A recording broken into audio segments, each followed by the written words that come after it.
கிரிராஜ் சிங் என்ன செஞ்சுட்டாருன்னா, முஸ்லிம் எல்லாருமே நன்றி இல்லாதவங்கன்னு ஒரே போடா போட்டுட்டாரு.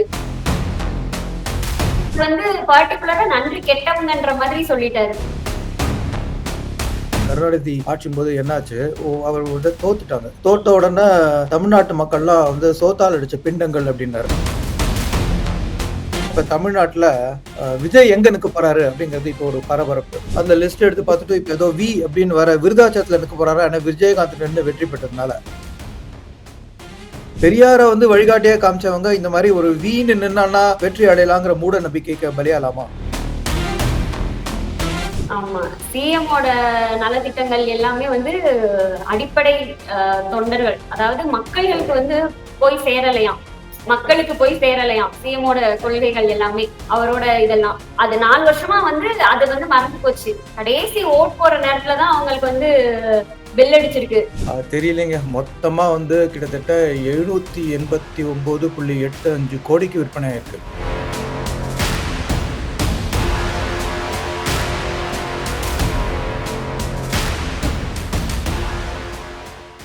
வாங்க பிரியா, எப்படி இருக்கீங்க? Super sir. நீங்க? நல்லா இருக்கேன். என்ன நியூஸ் போயிட்டு இருக்கு? இப்போ ரீசெண்டா பீகார்ல ஒரு நியூஸ் சுட சுட போயிட்டு இருக்கு. அது என்ன அப்படின்னா, ஒரு பிஜேபியில இருக்கிற எம்எல்ஏ கிரிராஜ் சிங் என்ன செஞ்சுட்டாருன்னா, முஸ்லிம் எல்லாருமே நன்றி இல்லாதவங்கன்னு ஒரே போடா போட்டுட்டாரு. ஏன் அப்படி? முஸ்லீம் தான் உங்களுக்கு ஓட்டு போடுறது இல்லையாமா?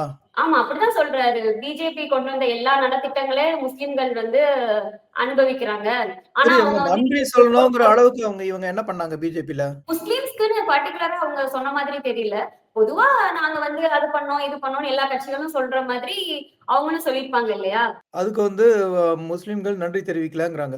ஆமா. நன்றி தெரிவிக்கிற வகையில அதுக்கு அவங்க இவங்க வந்து என்ன போர் சொல்றாங்க? பண்ணல. நம்ம இவ அத கேட்டவங்க என்ன சொல்றாங்க? முஸ்லிம்கள்லாம், இஸ்லாமியர் மக்கள் என்ன சொல்றாங்க அதுக்கு? சர்ச்சையை ஏற்படுத்தியிருக்குன்னு மட்டும் தான் தெரியுது. ஓகே. பொதுவாவே முஸ்லிம்ஸ்கள் வந்து அது ஆனா தப்புங்க. பிஜேபிக்கு அது வந்து ஒரு குறிப்பிட்ட சமூகத்தினர் நம்ம மட்டும் அட்ரஸ் பண்ணி, அவங்க வந்து நன்றி தெரிவிக்கலங்கிறதும் தப்பு. அவங்களுக்காக தான் நம்ம பண்ணோம் அப்படிங்கிறதும் என்ன பொறுத்தவரைக்கும் தப்பு.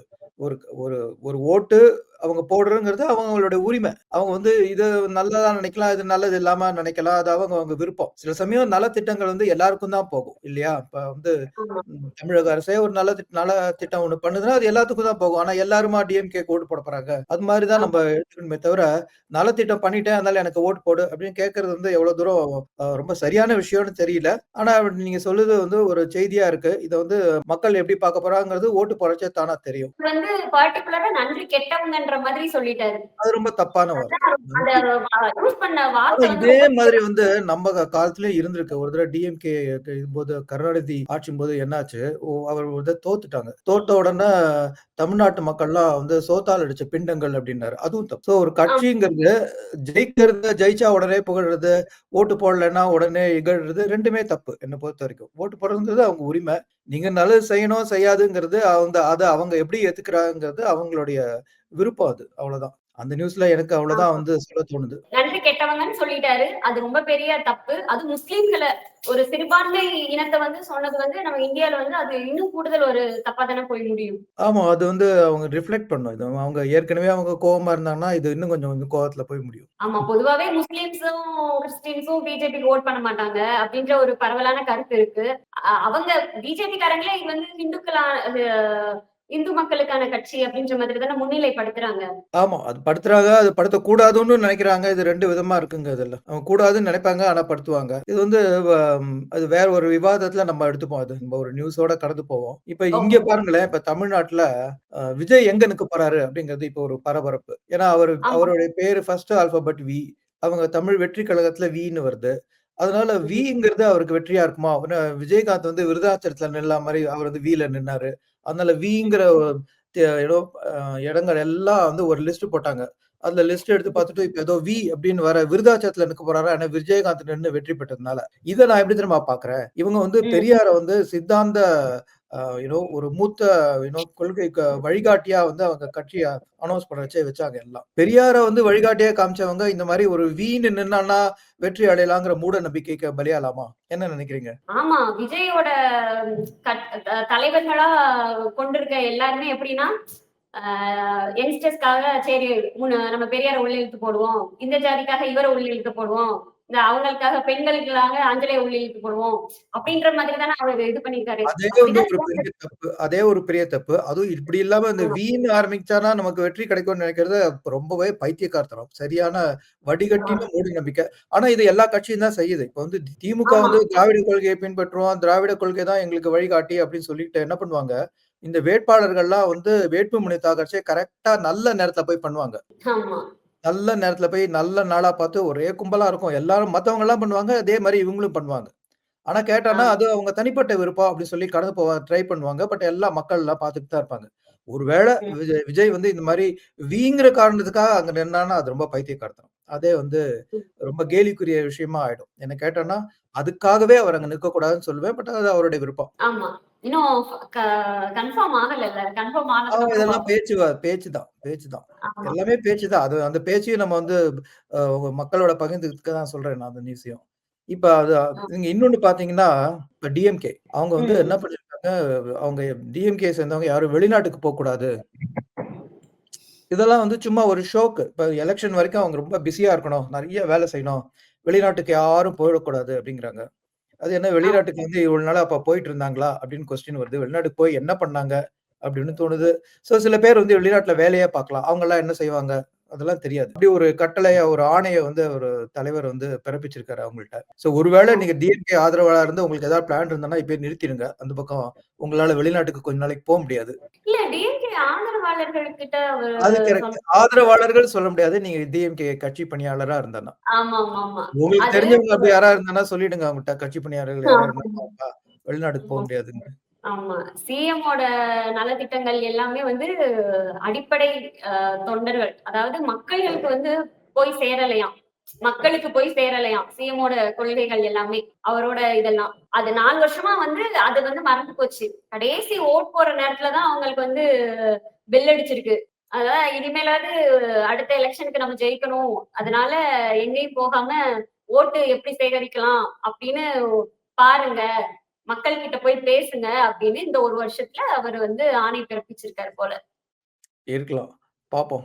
இந்த இந்த ஆணை வந்து அவருக்கு ஏதாவது நல்லத கொண்டு வருதா இல்லையான்னு போக பார்க்க தான் தெரியும். பார்ப்பாங்களே நம்ம வந்து வியூவர்ஸ் பார்த்துட்டு இருப்பாங்க. சார் ஏதாவது கமெண்ட்ல எழுதுங்க. நீங்க என்ன நினைக்கிறீங்க? வெளிநாட்டுக்கு போறது வந்து சரியா தப்பா இந்த எலக்ஷன் நேரத்துல இன்னும் 6, 7 மாசம் இருக்கு. நம்ம அடுத்த ஒரு நியூஸ் பார்க்கணும். இன்னும் தீபாவளி படம்லாம் பார்த்தீங்களா? ஆ ஒரு படம் மட்டும் பார்க்க வாய்ப்பு இருந்தது. 3 படம் ம். ரிலீஸ் ஆகுதுன்னு நினைக்கிறேன். என்ன எப்படி போயிட்டு இருக்கு படம்லாம்? படம் டியூட் அது வந்து நம்ம 2K கிட்ஸுக்கான படம் அப்படின்னு சொல்லலாம். அதுதான் இப்போதைக்கு கொஞ்சம் டாப்ல இருக்குன்னு நினைக்கிறேன். அதுக்கடுத்து பைசன் மாரியோட படம் அவரோட பாணியில இருக்கும். அடுத்து டீசல் அது வந்து நல்லா இல்ல அப்படின்னு மக்கள் சொன்ன மாதிரி இருக்கு. ரிவ்யூஸும் அவ்வளோ நல்லா இல்ல டீசலுக்கு. அப்படியா? யார் நம்ம ஹரிஷ் கல்யாண் நடிச்ச படம். ஆ அவர் நடிச்ச படம் தான். ம். டியூட் அவ்வளவு தூரம் பார்த்தோம். குறிப்பா நல்லா இல்லன்னு சொல்ற மாரி என்ன இருக்கு அந்த படத்துல? மத்ததெல்லாம் விட ரொம்ப மோசமா இருக்காமா? ஒரு நல்ல திரைக்கதை இல்ல, கதையே இல்ல, லாஜிக் மீறல்கள் இந்த மாதிரியான ரிவ்யூஸ் தான் வந்திருந்தது அதுல. ம். போர் அடிக்குது, சுவாரஸ்யம் இல்ல, அந்த மாதிரி. அதான் என்னவோ இப்பல்லாம் தீபாவளி படமே நம்பரே கொஞ்சம் கம்மியா தான் இருக்கு. முன்னலாம் வந்து ஒரு பெரிய ஆமா. லிஸ்ட் இருக்கும். இப்ப ரொம்ப கம்மியாயிடுச்சு. ஆமா இந்த உங்களுக்கு வருஷம் ஒரு நியூஸ் தெரியுமா? இது மாதிரி அ ம். மும்பைல ஒரு தடவ தீபாவளிக்கு ரிலீஸ் ஆன படம். ஷாருக் கானும், ம். கஜோலும் நடிச்சது. 30 வருஷமா. இப்ப பாருங்க இந்த தீபாவளி படம்லாம் இங்கலாம் இப்பலாம் வந்தா 1 வாரம் ஓடுமா, 2 வாரம் ஓடுமா அப்படின்னு பார்த்துட்டு இருக்காங்க. மேக்ஸிமம் 1 வாரம் தான். இப்போ வந்து சூப்பர் டூப்பர் ஹிட் அப்டின்னா 2 வாரம், இல்லன்னா ஓடி போனா 3 வாரம் தான். 1 ஆமா. மாசம் கூட ஒரு படம் நிக்க மாட்டுது. அப்புறம் தீபாவளிலாம் எப்படி செலிப்ரேட் பண்ணீங்க? நெறைய ஸ்வீட் சாப்பிட்டீங்களா? நான் கேரளால இருக்கிறனால பெருசா செலிப்ரேஷன்லாம் இருக்காது. நம்ம ஊர் மாதிரி. நீங்க வேற நம்ம ஊர்ல இப்ப வந்து ஸ்வீட் சாப்பிடுறாங்களோ இல்லையோ, டாஸ்மாக் வியாபாரத்த பாருங்க. ஒரு தீபாவளிக்கு தீபாவளி அப்படியே எகுறுது. எனக்கு ஒரு விஷயம் தான் புரியல. சென்னை தான் ஹையஸ்ட்ல இருக்கு. சென்னையில இருக்கிறவங்க தான் அவங்கவங்க ஊர பார்த்து போயிடுறாங்கல்ல. அப்புறம் எப்படி சென்னை அவ்ளோ விற்பனை ஆகுதுன்னு தான் தெரியல. தெரியலைங்க. மொத்தமா வந்து கிட்டத்தட்ட 789.85 கோடிக்கு விற்பனை ஆயிருக்கு. நீங்க சொல்றது கரெக்ட் தான். சென்னையில வந்து 158.25 அது மாரி ம். அடுத்தது திருச்சி, அடுத்தது வந்து சேலம், மதுரை, கோவைன்னு வரிசையா வருது. சென்னையில இருந்து எல்லாரும் ஊருக்கு போனாலும் ஊர்ல இருக்கிறவங்க இருப்பாங்களே! இங்க இருந்தே வாங்கிட்டு போயிருவாங்க போல. அதான் இங்க வந்து அது வியாபாரம் தெரியல. அது தெரியல. அதான் சென்னையிலருந்து நீங்க சொல்ற மாரி பார்த்தோன்னா, சென்னையில வந்து ரொம்ப எல்லா ஊருக்கு போயிட்டாங்க. வந்து சென்னை கொஞ்சம் எம்ப்டியா இருக்கும்னு நெனைக்கிறீங்க. அப்பன்னா வந்து ம். சென்னையில ரொம்ப குடிக்கிறவங்கலாம் வெளியூர்க்காரங்க இல்ல சென்னைக்காரங்கன்னு அர்த்தம். இருக்கும். அப்புறம் வேற என்ன நியூஸ்ங்க? வேற சீமான் மேல ஒரு வழக்கு பதிவு ஏற்பட்டிருக்கு பாத்தீங்களா? சொல்லுங்க. ஆ சீமான் வந்து பொதுவாவே கவர்மெண்ட்ட, ஆ நீதிபதிகள எல்லாருமே ஒரு மாரி அவமதிக்கிற மாரியே தானே பேசுவாரு. என்ன சட்டம்? என்ன இது? என்ன அது? நான் வந்து அப்படி பண்ணிருவேன். அத பண்ணிருவேன், இத மாத்திருவேன் ஆமாமா. அப்படிலாம் சொல்லுவார்ல. அவரோட அததான் அவரோட உதார் விடுறது தான் அவரோட ஸ்டைலு. ஆமா. அவர் அப்படி என்னதான் நெறைய மக்களுக்கு தெரிஞ்சிருச்சு. அவர் கிடக்காரு அப்படின்ற மாதிரி இருந்தாலும், ஒரு மாரி இரிட்டேட்டிங்கா இருக்குல்ல அவர் பேசுறது. அதனால உச்சநீதிமன்றம் வந்து அவர ஏன் வந்து அவங்களும் கொஞ்சம் இரிட்டேட் ஆயிட்டாங்களாமா? உச்சநீதிமன்றம் இரிட்டேட் ஆயிட்டு கேஸ் போட்டுருக்காங்களா? இல்லாட்டி என்ன கேஸ்? இல்ல, இல்ல. ஒரு தனிநபர் வந்து கேஸ் குடுத்திருக்காரு ஆல்ரெடி. என்ன சொல்றாரு? அதான் இதுக்கு தான் அவரு வந்து ஆல்ரெடி நல்ல திட்டங்களுக்கும், கவர்மெண்ட்டுக்கும் அகைன்ஸ்டா எல்லாமே பண்ணிக்கிட்டு இருக்காரு. அவரு ஒரு ஜனநாயக நாட்டோட ஒரு விதிமுறையே அவர் வந்து மீறுற மாரி இருக்கு. ம். அப்படி இது அவரு புது கேஸா பேசுறதுலாம் இது? இது என்ன புது கேஸா? ஆமா. ஃபர்ஸ்ட் வந்து மதுரையில தான் போட்டிருக்காரு. மதுரை கோர்ட் வந்து தள்ளுபடி பண்ணிட்டாங்க போல அந்த கேஸ. அதுக்கடுத்து மறுபடியும் அவர் வந்து மேல்முறையீடு பண்ணி, இப்போ உச்சநீதிமன்றம் வந்து அவருக்கு வந்து வார்ன் பண்ணியிருக்காங்க. சோ ம். அங்க சென்னையில போலீஸ் ஆபீசர்லாம் போயி சீமான வந்து கடுமையா அ விசாரிச்சிருக்காங்க அப்படின்னு நியூஸ் வந்திருக்கு. இதுக்கெல்லாம் அவர் வந்து பயப்படுறவர் இல்லைங்க. இதெல்லாம் நான் பயப்பட மாட்டேன். இதையே இன்னும் கொஞ்சம் மாத்திப்பாரு. இன்னும் நெறைய கேஸ் போடுங்க. கூப்பிடுங்க. வரேன் அப்டின்லாம் சொல்லுவாரு. ஆனா கடைசியா அங்க போய் வந்து மன்னிப்பு கடிதம் எழுதி குடுத்துட்டு வந்துருவாரு. அவ்வளோதான். ஆமாமா. அதுதான் கண்டிப்பா. அவரோட நம்ம கிட்ட வந்து அப்படி பேசிட்டு அங்க போய் வீரன் மண்டியிட்ட தருணம் தான் எப்பயுமே அவரோட வாழ்க்கையில நடந்துகிட்டு இருக்கு. ஆமா. மக்கள் முன்னாடி ரொம்ப வீரமா பேசுவாரு. பின்னாடி போய் வந்து மன்னிப்பு கேட்டு எல்லாத்தையும் இப்ப அப்படித்தானே பண்ணாரு. அந்த அவங்களோட ஒரு நடிகை கேஸ்ல. 2 பேரும் அமைதியா பண்ணோம்னா, இவரு தான் முதல்ல எல்லாத்தையும் எழுதி குடுத்துட்டு வந்தாரு. ஆமா, புதுசு இல்ல அவருக்கு இது. ஆமா. அப்புறம் வேற மத்த நியூஸ் ஏதாவது இருக்கா? ஆ இப்போ நல்ல மழை பெய்யுது தெரியுமா? தமிழ்நாட்டுல. மழை ஆரம்பிச்சிருச்சுன்னு பார்த்தேன். ஏதோ வடகிழக்கு பருவமழை வந்து தீவிரமடையிறது. ஆமா. காற்றழுத்த ஆமா. தாழ்வு மண்டலம் உருவாயிருக்கு.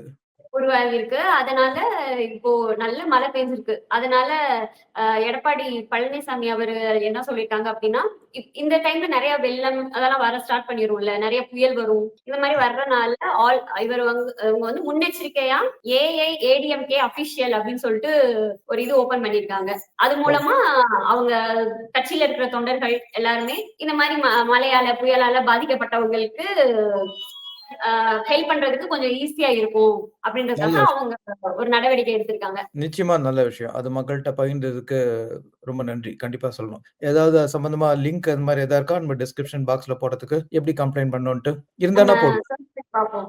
அடுத்து.